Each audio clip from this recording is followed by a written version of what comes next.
I'm going to show you an absolutely fantastic game, an epic fight between Alireza Firouzja and Magnus Carlsen. But what else can you expect when you place these two guys in front of each other? The game is played on day 2 of the finals of the Champions Chess Tour in Oslo, and time control 10 minutes plus 2 seconds increment per move. And well, it is a spectacular game. I was watching it from beginning till end.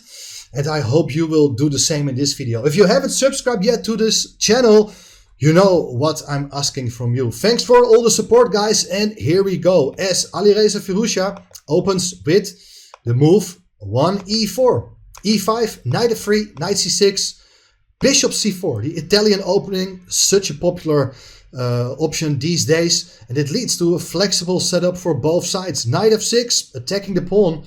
On e4, white plays the move d3, bishop e7.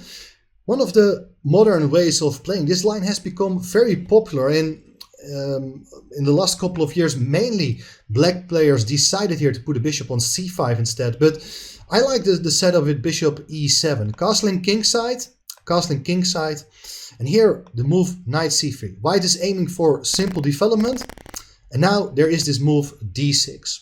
And the pawn on e5 is protected. You're ready to develop the bishop, either to e6 or maybe to g4. And also, black has plans here to go knight a5 and try to catch that bishop. So that explains white's next move, a4. Now the plans with knight a5, they're no longer very impressive. The bishop can simply retreat in that case. And white has also additional plans to grab more space, which turns out to be a very important thing in a lot of positions like this. So black played a5 here himself, understandable, but the question is which square is more vulnerable, the b5 square, which can be exploited by white at some point, or perhaps even the b4 square for black. Well, we will find out. Rook e1 was played. Black goes for the move h6. White plays h3. The game starts very quiet, but that's very typical for the Italian opening. Both sides are trying to place their pieces on the right squares. Black goes for rook e8 with the plan of dropping back with the bishop to f8. And what is white going to do? Well, white goes for the very typical plan you often see in the Ruy Lopez, in the Spanish, in the Italian opening, by transferring the knight to the king side. Knight e2, very often when the knight is on b1 it goes via d2 to f1 and then to g3. Here the knight is on e2 and after bishop f8 it will also reach the g3 square. And black goes for bishop e6, aiming for the exchange of light squared bishops. But Firouzja is not interested, decides here to keep the bishop on the board.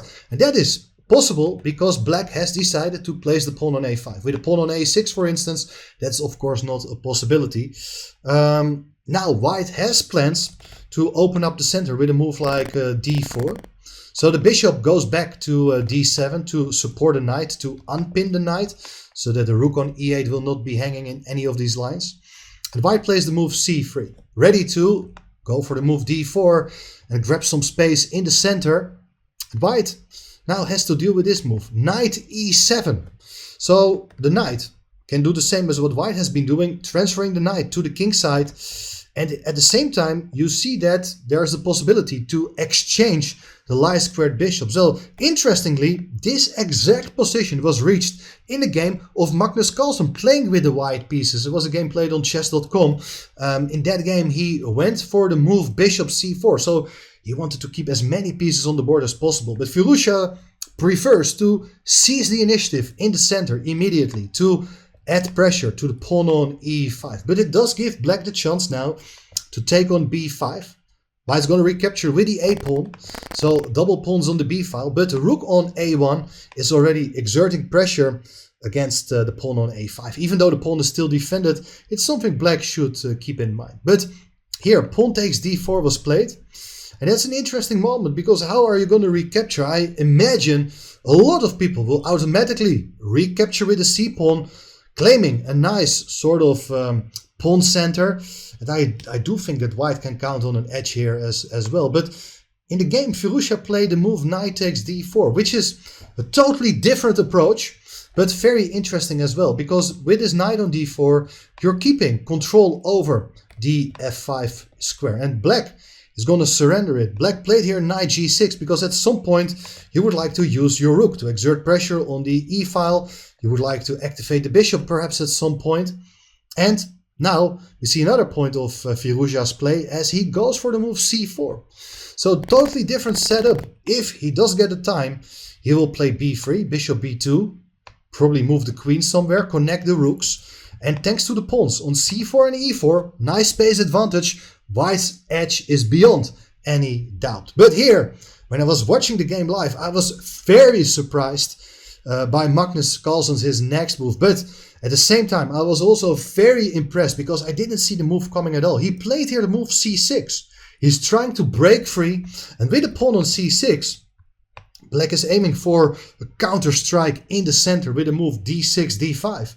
If that is possible, everything is okay. But there is the possibility here to take twice on c6. Pawn takes c6, knight takes c6. White is up a pawn, even gets a tempo by hitting the queen. But the queen goes to c7, attacking the knight. If the knight goes back, well, then the pawn on c4 can be taken, and this is absolutely okay for black. Black is very active with nice ideas to break free. Well, instead of going back with a knight, there followed this move, queen to a4.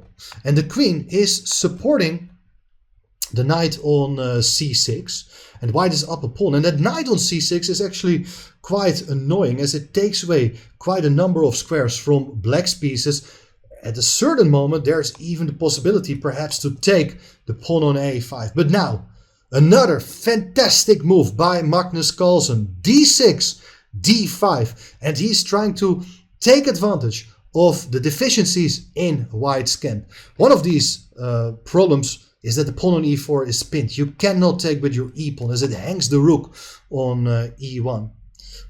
C takes d5 was played, but here you can take with the knight. Once again, exploiting that pin down the e-file. And okay, you're a pawn down, but you're very, very active. And the knight does look good. Bishop d2 was played.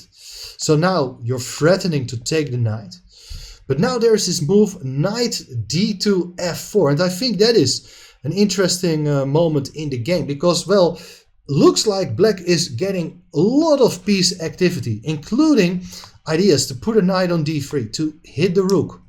And after that, you can even consider placing the bishop on c5. Not only attacking the pawn on f2, but the queen will also be eyeing the knight on g3. The pawn on f2 is not a good defender. So all of a sudden, black is super active, also always has ideas to attack the knight on c6. But apparently, Firouzja really wanted to prevent that idea of knight to d3. Played here the move queen to b5, keeping the knight under control, controlling the d3 square, and saying that bishop takes a5 is always a possibility. But here again, guys, I am absolutely impressed by Magnus Carlsen's his play, as I frankly, without looking at the evaluation bar, I failed to understand what he was doing. I failed to see where the compensation is. I felt that white's going to play rook c1, support the knight, and black cannot do much. But Magnus came up with another sacrifice, and this time it is knight takes g2. What is going on here? King takes g2. Looks like a full piece, but you're following it up with a move queen to d7, attacking the bishop on d2, an unprotected piece. Well, you don't want to give back that piece. So bishop e3 was played, but now the knight comes in to h4 with check. And that is an excellent move, because where is the king going? If you go to h2 so that black cannot capture with the queen on h3, well, there is knight f3 check. Once again, the king got to keep the pawn defended. But after king g2, well, there is at least knight h4 with a repetition of moves. And of course, that is good news when you're playing with the black pieces against a player of Firouzja's strength. That's a good result. So back to that position. After knight to h4, Magnus gave the check on h4, but Firouzja didn't play king h2. He's not interested in making a repetition so early. But instead, look at this. He played here the move king to f1. So he's ready to run away with the king to the center. And isn't that looking dangerous for him? Is the king safe there? Well, we will have to find out. I mean, a lot of interesting possibilities. You can, of course, take the pawn on h3. But Magnus felt that inserting this move, rook a b8, is also very interesting. As with this move, you're attacking the queen when the queen goes away, and the queen got to keep the knight supported as well. The rook can attack, can take the pawn on b2 as well. So things are super complicated. Obviously, you cannot take with the knight on b8. There's queen takes b5, so you better don't do that. And therefore, the queen went to d5, offering the exchange of queens. Now there is queen takes h3 with check. Obviously, there's no possibility to come back to g1 because that will be checkmate. So the king has to go to the center. King e2. Rook takes b2 with check. All of a sudden, black's pieces are super active. But keep in mind, white is up a piece. But what are you going to do? Where are you going with the king? How are you going to solve the check? Firouzja played here the best move, king to d3, and apparently the king is totally safe here. There are no checks. And with his queen on d5, the d-file has been closed. There's no good check. There's no check on b3. The queen is holding the king's position together. But the game isn't over yet. White has to find some very precise moves now. Knight g2, attacking the rook on e1. And what does white want to do? Obviously, white is aiming for exchanges. Rook e2, trying to neutralize the pressure down the second rank, offering the exchange of rooks. But the rook goes back to b7, threatening rook d7 as the queen is working backwards as well. Controlling that square, rook d7 would win the queen on the d-file. But there is the move queen f5, offering the exchange of queens. And that looks still okay. If you give that check on d7 now, there is knight d4, and white is just a nice piece up. So better don't give the check on d7. Magnus Carlsen played here the move queen h4, just keeping queens on the board. And these sort of positions, they are so difficult to play, to evaluate, because you feel that you're a piece down. Of course, you see that you do have two pawns, but it is all about the king's safety. Is white able to neutralize the pressure, or is black able to generate new threats against the white king? Well, white played very natural moves. Rook to h1, as you are trying to attack the queen. The queen doesn't have many good squares to go to, and well, the idea is that you try to force the exchange of more pieces, because the queen cannot go anywhere. Knight takes e3 is still the solution, as you're attacking the queen on f5 as well. But there's rook takes e3, and now the bishop has been exchanged. The bishop is no longer on e3. The queen can go back to g5. So, well, there is this exchange of queens. White is relieved to see this development. And still, it looks like white has chances here to play for more. But, okay, black's task is pretty straightforward. If he can exchange the two remaining pawns, the extra piece should not really count at all. Well, anyway, a lot of possibilities. I think the move played by Firouzja is very understandable. You want to get rid of that annoying outside passed a pawn, but it does allow the move rook d8 check. Where's the king going? You may go to the c-file, but that is, it looks like it's asking for problems. So king e2 was played, but then the other rook comes in to b2 with check. The king goes to f3, so the king is here safe again. But it's black who is exerting pressure every move. Bishop c5, attacking the rook. If the rook goes away, well, the pawn on f2 is hanging in that case. Well, if you do play rook e2, there is rook d3 check, and the king will have to give up the protection of that rook on e2. Looks like you're in good shape. I mean, if you do play king g2, there is this idea of going rook takes g3, eliminating the knight, and well, in that case, it's actually black who is playing for a win. Anyway, you don't have to play rook e2. Firouzja played it safe with the move knight c4, attacking the rook on b2, but the rook goes to c2. So now both the rook on e3 and the knight on c4 are both under an attack.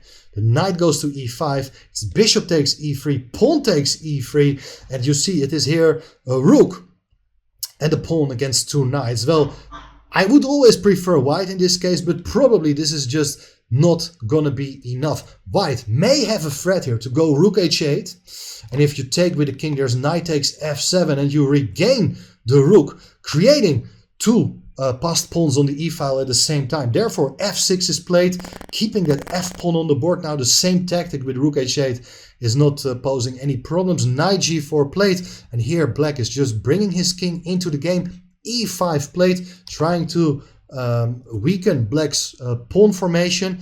King e6, pawn takes, pawn takes. And now the rook comes into to h6 to hit the pawn on f6, but there is a rook to f8. You're keeping everything nicely defended.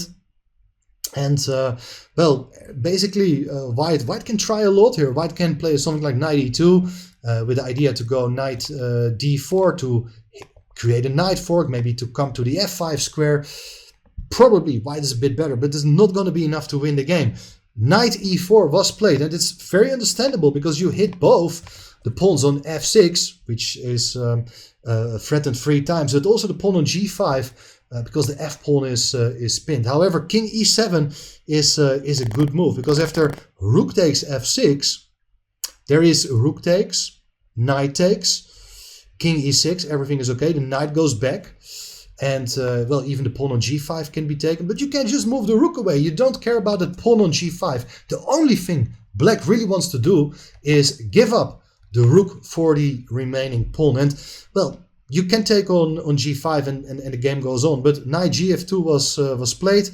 Black even gave away this pawn. This is instructive because there are sort of endgames with the plan that if you give up the rook for the pawn too early and there is still a black pawn on the board, 2 knights against the pawn, there are some winning zones where you can create some sort of stalemate against the king, after which the pawn has to move, and then you can create a mating net with your 2 knights. Therefore, in order to avoid that possibility to make pawn moves, Magnus says, I want to give away that pawn here himself first.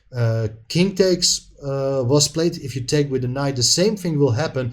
Here there is rook to a3. If you go back with the king to defend the pawn, this rook takes e3, king takes e3, and despite having 2 extra knights, white is not able to create a checkmate with his material balance. So therefore, there followed here the move knight d3, trying to keep that pawn on the board. It's a funny move.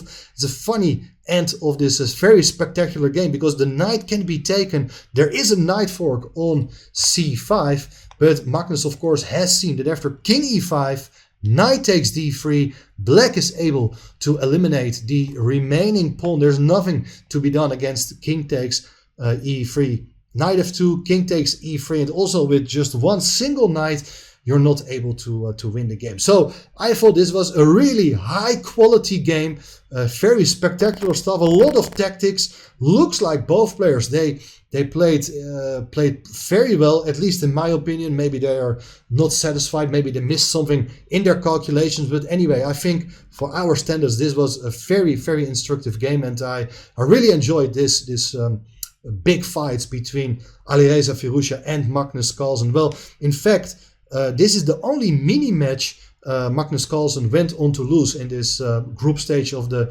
Champions Chess Tour finals. After 6 rounds, he only lost to Firouzja because their Armageddon game ended also in a draw, whereas Magnus was playing with the white pieces and had to play for a win, and he failed to do so. So it's the only victory for Firouzja, but I wouldn't be surprised if we will still see these 2 guys reaching the final. Of course, there's still the semi-final and then the final, but these 2 guys, they're really good in this specific format. So I'm curious to see what's going to happen in the coming days. I hope you enjoyed watching this video. If you like it, give it a like, and don't forget to subscribe to the channel. Thanks for all the support.